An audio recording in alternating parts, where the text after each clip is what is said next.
What if may sweldo ang tambay? Isang revolusyonaryong ideya ang naganap. Binabayaran ang mga tambay. Ngunit anong epekto nito sa lipunan? Ito ba'y kaunlaran o pagbagsak ng ekonomiya? Dahil sa paniniwalang ang bawat mamamayan ay may karapatang mabuhay ng disente, isinabatas ang pagbibigay ng sweldo sa mga tambay. Ano ang sumunod na nangyari? Sa unang tingin, tila napakaganda ng ideya. Wala nang nagugutom at lahat may pera para sa kanilang pangangailangan. Ngunit, dahil may pera nang hindi kailangang magtrabaho, unti-unting bumaba ang bilang ng mga empleyado. Maraming negosyo ang nagsara at ang dating masiglang ekonomiya ay bumagal. Nang mawalan ng serbisyo at produkto, nagsimula ang matinding kahirapan. Ang perang ipinamahagi ay hindi na sapat upang mapunan ang kakulangan ng pangangailangan.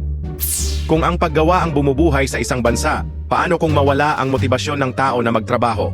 Ikaw, ano sa tingin mo ang tunay na solusyon sa kahirapan?